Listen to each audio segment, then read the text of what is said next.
notice to all, this program discusses issues about abusive politicians and abusive individual rich people who abuse the rights of our fellow citizens who are oppressed. This program does not intend to harm anyone. This program is fighting for the rights of our countrymen oppressed by oppressors.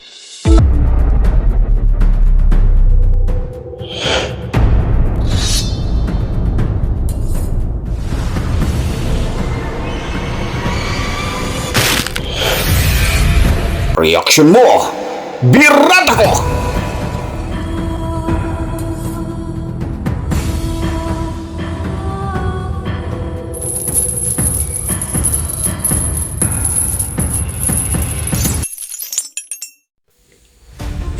Magandang gabi po sa inyong lahat, mga minamahal kong mga kababayan. Sa gabi pong ito, gusto ko mapag-usapan natin. Ito pong tungkol po dito kay Carbonell. Alam nyo, hindi naman po sa anuman dito kay Carbonell. Nakita nyo naman po, nakipaghamunan po siya ng duelo dito kay Baste Duterte. Pero, ang hindi po alam ng taong bayan, kasi akala po kasi ng taong bayan, kaya hindi lumabas si Baste kasi natatakot. Pero gusto ko lang pong ayusin to, no? Gusto kong linawin ng lahat. Kilala po natin ang mga Duterte, kung ano sila, kung sino sila, at ilan na ang napapatay nila. At subok na kung ano at sino sila. At kahit colonel, general, kahit mayor, kahit sino, kaya nilang ipapatay kung gugustuhin nila. So, pagdating po dito kay Carbonell, si Carbonell po ay isang vlogger. Lilinawin ko lang po Si Carbonell ay isang vlogger na kung saan dahil kaya nga nagbablog na lang, dahil unang-una, wala na po siyang pambili ng gamot, no? Wala na siyang pang-sustain sa kanyang maintenance. So, kaya gumawa siya ng YouTube channel niya. Ngayon, bilang siya ay isang vlogger, bilang isang strategy para sabihin na lang natin, dumami yung views niya. Ginamit niya tong issue na to na maghamon. Alam nyo, nakita ko pa kung bakit hindi kumikilos, hindi nagbibigay reaksyon itong si Baste o mga Duterte. Tungkol dito sa paghahamon ni Carbonell, hindi po dahil sa natatakot sila. Ito lang po yung analyze ko sa pag-analyze ko lang. Hindi sila natatakot dahil sino ba naman si Carbonell? Kumaga, isang ipis na anumang oras ay pwede nang patayin o tapakan, pwede nang pisain. Dahil alam naman natin kung gaano kalawak ang koneksyon, impluwensya, o gaano kalawak yung kayang gawin o gaano kalaki yung kayang gawin ng mga Duterte. Ngayon, hinahamon po niya si Baste. Okay. Ito hindi po, huwag niyo po sanang palabasin na ako ay pumapanig sa mga Duterte. Ito po yung aking pag-aanalisa kung bakit hindi po pumapatol. Ito po si Baste.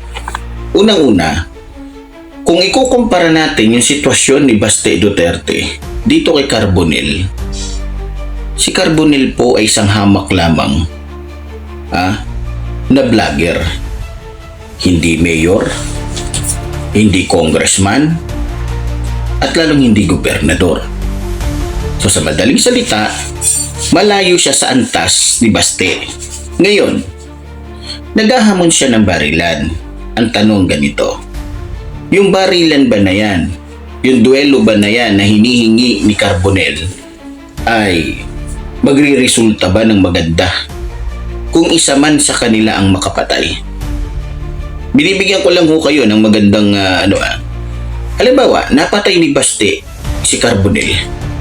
Pumatol siya. Kung pumatol si Carbonell, ay si Baste kay Carbonell, At napatay ni Baste si Carbonell dahil mahina na nga ito. Nakita nyo naman yung lakad ni Carbonell. Halos hirap na nga siyang lumakad, hirap na magsalita, nanginginig na magsalita, nanginginig na maglakad. Huwag po nating itanggi yan. Maging totoo po tayo. Nakita nyo naman, nanginginig na. Sa lakad pa lang, sa kilos pa lang ni Carbonell, masasabi natin malayo po siya kay Baste. Aminin natin totoo dito. Ito kalaban po natin si Basti dito kasi alam niyo naman. Kaya ko po sinasabi ito para maging ano lang tayo. Maging tama lang tayo sa pagbibigay ng opinyon. Unang-una, kung papatulan po ni Baste, itong si Carbonell, walang laban si Carbonell. Kumbaga, kung papatulan ni Baste si Carbonell, pag napatay niya ito, ang lalabas dito sasabihin ng mga tao, kaya ka lang naman pumatol kasi matanda. Tama? Kaya ka lang naman pumatol kasi nakita mo mahina na. Tama? O kaya ka lang naman pumatol dyan kasi kayang-kaya mo. Kasi ikaw bata ka pa. O, di ba? So, ang lalabas lang dito, pag napatay niya si Carbonell matapang. Pero, mahina na. Kaya pag namatay ma si Carbonell, una-unahan si Carbonell, lalabas lang na matapang siya. Pero, wala siyang utak. Wala siyang utak. Kumbaga, parang nagbibenta na lang siya ng gaba. O nagbibenta na lang naman siya ng karma. Ngayon, pangalawa din, isa din dito, kung bakit hindi siya pinapatulan ni Baste. Unang-una din, mayor si Baste. Hahayaan ba niya na ibaba niya ang sarili niya dahil lamang sa isang vlogger? Hindi po natin to inaano. Kakampi po natin si Carbonell. Ang sinasabi ko lang dito, syempre iniisip din ni Baste siguro na, teka, sasayangin ko ba oras ko dito? Samantalang kung nandito ako sa upuan ko, nandito ako sa opisina ko, naka-aircon ako, may pera ako, may bodyguard ako, masarap buhay ko. Bakit ko pag-aaksayahan ng isang oras o ba't ko pag-aaksayahan ng panahon yung isang taong gusto lamang magpasikat sa vlog niya o sa channel niya? Yan ang iniisip ni Baste. Alam ko yan ang iniisip niya. Ba't ko siya pag-aaksayahan ng ano? Sino ba siya? Ano siya? Gobernador? Mayor ba siya katulad ko? Para makipag-anuhan ako sa kanya, makipag-duelo. Kung mayor pa siguro yan, papatulang ko. Kasi pareho kami mayor. Pero kung isang uod lang na malapit na isang ano lang na malapit ng permahan ng dalawang uod, mukhang aaksahin ko lang oras ko dito. Di ba? So, alam ko yan ang nasa isip ni Baste. Hindi dahil sa takot siya. Kasi kung titignan talaga natin, sabi ko nga, di ba? Alam natin yung may kakayahan pang makipaglaban at wala na. Hindi natin minamalit si Carbonell, pero nakita nyo naman sa lakad pa lang, mukhang hindi na makakatagpo, hindi na kayang tumakbo kahit 10 sentimetro lang o 1 kilometro. O kalahating kilometro ba? Baka hindi na nga makatakbo yan kahit 100 metro. Diba? So, yun pa kayang makipagbarilan. Mga minamahal ko mga kababayan, alam nyo, isa din sa nakikita ko, sa ginawang ito ni Carbonell, dapat mag-ingat na siya. Kasi, sa ginawa niyang yan, mukhang malabo na tumagal pa buhay niya. Kasi, kilala natin ang mga Duterte. Traidor ang mga Duterte. Alam natin kung anong kaya nilang gawin. Diba? Ngayon, isa din sa iniisip siguro ni Duterte o ni Baste. Halimbawa na lang, kasi hindi naman din natin masasabi din na minsan kasi ang tsamba, hindi mo ano yan hindi mo hawak ang mangyayari. Yung sinasabi ko lang po, yung practical yung nakikita naman natin, bata versus matanda. Alam natin ang galawan ng bata sa matanda. Ilan taon na ba si Carbonell? Kung titignan nyo si Carbonell, 2 uod na lang ang pipirma dyan. Diba? Baka nga mauna pa kay Duterte yun eh. Nakita nyo naman kung gaano nakahina. Yan lang po ang punto ko. Isa yan sa dahilan kung bakit tayo pumatol ni Duterte o ni Baste. Kasi lalabas dyan na sinamantala niya yung katandaan ng tao. Pangalawa, lalabas din na para bagang pumatol siya sa isang taong hindi naman dapat patulan dahil nga sa, di ba? Alam naman natin, matanda na yun eh. Kadalasan pa nga sa mga matanda, ang meron na lamang sila, tapang, wala nang utak. Alam naman natin yan, kadalasan sa mga matatanda na, puro tapang na lang ang pinapakita, wala nang utak. Diba? So, sa nakikita ko, mukhang kaya hindi siya pinatulan dahil luging-lugi talaga. Hindi dahil sa duwag ang mga Duterte. Masisira, syempre. Ang importante kasi sa mga Duterte ngayon, yung kanilang kapangyarihan. Diba? Kapangyarihan. Kasi ang nangyayari dito, pag napatay nga naman niya si Carbonell, kulong siya. Diba? Kasi hindi naman namagitan dito ang gobyerno. Pero siguro, kung naghamon si Carbonell, tapos pumayag ang gobyerno, ang hukuman na sige, sa duelo nyong yan, isa man sa inyo ang mamatay o mapatay, wala kaming ikukulong, wala kaming hahabulin kasi may usapan. Pinirmahan ng abogado sa abogado, pinirmahan ng judge na sige, yan ang usapan ninyo. Kung ganun, posible pa na lumitaw itong si Duterte o si Baste. Kasi ito, ang nangyayari kasi dito kay Carbonell, parang ano na lang ba, damay hukay. Alam mo yun, kasi malapit na siya mamatay eh. Kumbaga parang gusto sa Bisaya pa, gusto na lang mga among ba? Ang among na lang ning iya ha. Kumbaga yung sa salitang Tagalog, parang bagang dahil malapit na siyang mamatay, parang gusto na lang niyang mandamay. Dahil matanda na siya. Kaya ito yung unang-unang isa din sa naiisip siguro ni Baste Duterte na kung mapatulan, dalawang huod na lang ang pipirma sa'yo, patay ka na.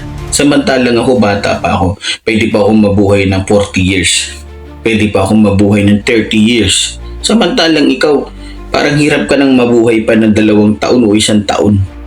Sa tanda mo na yan. Yan po siguro ang nakikita ni Baste Duterte. Pero hindi dahil sa naduduwag sila. Hindi ko sila kinakapihan ha. Ito lang po yung nakikita kong rason kung bakit hindi pinatulan ng mga Duterte si Carbonell. Dahil aminin natin, huwag tayong maging plastic dito, maging totoo tayo. Tingnan nyo naman yung lakad ni Carbonell, Diyos ko po. Baka nga yung batang 3 years old hindi na kayang habulin yan eh. Diba? Baka nga yung 5 years old na bata hindi na manalo sa suntukan niya sa 10 years old lang na bata. Diba? Nakita niyo naman parang poste na lang na, di ba? Na kulang sa tibay, na patayog-tayog o kaya pa ano-ano. So, hindi po porket hindi siya pinatulan ng mga Duterte, masasabi na natin na naduwag ang mga Duterte. Maging totoo tayo. Si Carbonell ni ipis, wala pang mapatayan. Pero ako sasabihin ko sa inyo totoo, sa Davao kaya nga kinakatakutan ng mga Duterte dahil marami nang pinatay. Subok na. Diba? Kaya ko sinasabi to para hindi naman lumabas na nangaasar na lang tayo sa mga Duterte. No? Kasi ang lumalabas dito, parang tayo yung naghahanap para sirain sila. Diba? Parang tayo yung, parang sinasakyan natin yung isang maling, buti sana kung yung naghamon kay Baste, kasing edad niya. Yan, tingnan nyo. Subukan nyo lang na may maghamon kay Baste na kasing edad niya. Tapos yung, huwag naman yung mga kung sino-sino lang, yung mga tambay lang dyan. Mga pusakal naman yan eh. Diba? Lalong hindi nila papatulan yan. Alam naman natin kung gaano kasigurista yung mga Duterte. Alam natin kung gaano katulongis yung mga yan. Tuso yan. Nakita nyo naman maladimonyo yung utak ng mga Duterte. Diba? Kaya siguro ganon, hindi pinapatulan kasi Kita nyo naman, di ba? Pero para sa akin, hindi kaduwagan yung umatras ka sa isang hamon. Lalo na ko yung paghahamon niyang ito ay ikapapahamak mo lang. Kasi tingnan nyo naman, kung papatulan ni Bastian, anong sasabihin pag natalo? Sasabihin, matanda na kasi. Hindi na kaya. Sasabihin ng iba pag napatay, bobong Basti, talagang sira ulo nga. Kasi alam niyang matanda na, bunga na lang ng katandaan kaya naghahamon, pinatulan. Talagang sira ulo, talagang gusto talagang pumatay. So masisira sila. So yun ang iniisip siguro nila. Diba? So alam naman natin ang galawan ng mga kalaban natin. Hindi na dapat pang anuhin yan diba? So iniisip din siguro nila, walang iya ka. Ako makakapagnakaw pa ako ng milyon-milyon, bilyon-bilyon habang nasa posisyon ako. Tapos tatapusin ko lang yung sarili ko dahil lang sa'yo. Kung makachamba ka, siguro iniisip din niya ni Basta. Kung makachamba ka, di yari ako. Tapos yung maliligayang araw ko. Imbes na magko-congressman pa ako, imbes na magsisenator pa ako, hindi na. Kasi natodas na ako ni Carbonell. Di ba? Pero sa ginawang ito ni Carbonell, ako na nagsasabi, isa sa mga araw na ito, huwag ka nang lalabas ng bahay. Dahil pag na-jackpotan ka, pwede ka nang ipa-snipe. Hindi mo alam kung sino magpapapatay sa'yo kasi unang-una wala namang ebidensya, hindi naman nagsasalita yung mga Duterte. Pwede nilang itanggihan kasi ang batayan sa husgado. Kung may sinabi ba, kung may pagbabanta ba ang mga Duterte sa'yo, wala naman. So, quit siya ang buhay mo. Pero, sa tingin ko naman, dahil para siguro sa mga Duterte, isang walang kwentang vlogger lang naman itong si Carbonell na gusto lang magpasikat. Kaya, malamang hindi yan ang bibigyan nila ng importansya. Ang bibigyan nila ng importansya dito marahil, yung usapin sa Quadcom, yung usapin dun sa Kamara, o yung tungkol dun sa sinabi ni Rohina Garma, at nung iba pa. At ng iba pang mga resource persons na nagsasalita laban sa kanila. Siguro yun ang pinaka mas popukosan nila at bibigyan nila ng kumbaga intensyon, di ba? So para sa akin may dahilan. Kahit sino naman kahit nga ako patulan hamunin ako ng isang matanda na duelo. Tapos, ang ending lang pala nun kakukulong ko. Siyempre, pag nakulong si Basta, hindi na siya pwedeng mag-mayor. Kasi napatay niya si Carbonell si Carbonell, pag napatay niya si Basta, mahihirapan na Pag nakulong si Carbonell, parang VIP na lang yan doon sa kulungan kasi matanda na. Hindi na yan ihahalo doon sa mga pusakal mismo ng mga kriminal na malalakas pa.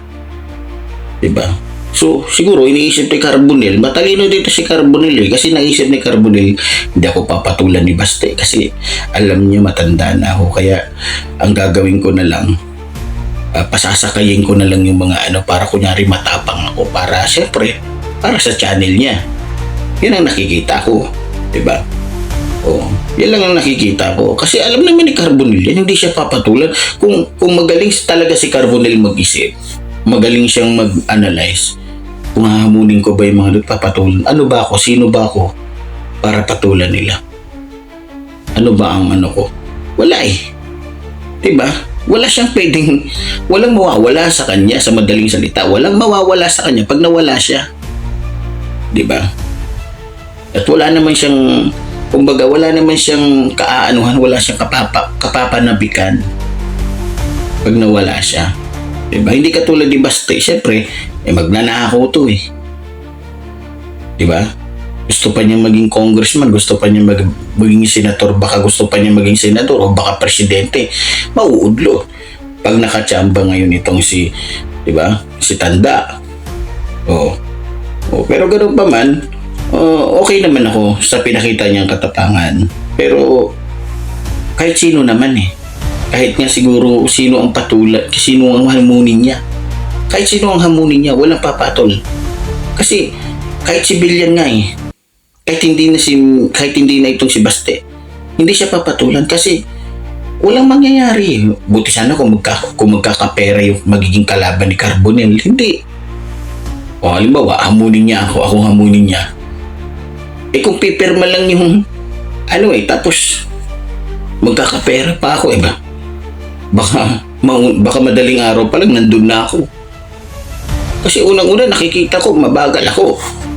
Hindi naman sa araw-araw nagpa-practice akong bumarel. Araw-araw praktisado ang kamay kong pumutok. Pag nandoon ako sa bundok, halos yung mga lata ko doon. Kahit saan ko na ipwesto eh. Diba? Alam ko yung galawan ng isang taong wala nang kakayahang lumaban. Unang-una, hindi naman ako magiging martial artist kung mahina ang aking, diba? Alam ko yung galawan ng taong wala na eh. Kumbaga tapang na lang ang kanyang, wala nang ibubuga. Diba? Parang isang lalaki na gustong makipag-sex pero wala nang ibubuga sa sex. Parang ganun. Diba? So, ganun pa man, mga minamahal ko mga kababayan. Hindi porkit, sabi ko nga, hindi porkit hindi lumaban ng mga Duterte Carbonell, naduduwag. Huwag maging totoo lang tayo. Huwag tayong magplastikan dito. Diba? Hindi porkit hindi lumutang ay mas ano kasi sila. Pinag-iingatan lang nila yung kanilang posisyon. Siyempre, mas mahalaga sa kanila yung kanilang posisyon. Siyempre, yung buhay na rin nila. Diba? At siyempre, siguro, maliit ang tingin nila kay Carbonell. Maliit ang tingin nila kay Carbonell. Parang uod lang na wala ng kwenta. Kaya hindi nila ito binibigyan ng pansin. Yan ang nakikita ko. Sa totoo lang. So, ganoon pa man, salamat at kahit paano naman kaisa natin si Carbonell sa pakikipaglaban sa mga Duterte. Pero, yung ginawa niya, wala talaga kahit sino. Kasi unang-una wala namang puti sana o pinirmahan ng judge na sige, pag napatay ka ni Baste, walang makukulong. Kahit sino walang papatol. Tingnan nyo yung sitwasyon para maintindihan nyo. Hindi natin dito kinakampihan kahit sino, no? Kasi unang-una, tingnan nyo yung sitwasyon. Diba? Tingnan nyo yung sitwasyon. Kung makukuha nyo lang sana yung punto ko, matalino kayo. Pero kung hindi nyo nakuha yung punto ko, problema nyo na yun. Diba? Problema nyo na yun. Pero sinasabi lang natin dito, tulad ng sinabi ko, kahit 10 years old, hindi nakakayanin ni Carbonell na makapagsuntukan sa 10 years old. Basti pa kaya. Na alam naman natin, pag nakasyabo yan, pagbangag na yan, mas diba? Mas buhay yan, mas alive yan. Alam naman natin, diba? Pero ganoon pa man, salamat at si Carbonell kaisa natin sa pakikipaglaban sa mga katulad ng mga Duterte na kung saan umaabuso sa kanilang pera at kapangyarihan. Kaya muli po, tulad ko rin sinasabi ni Iligan, mabuhay po ang ating inang bayan, mabuhay po at mabala sa ating inang bayan. Maraming salamat.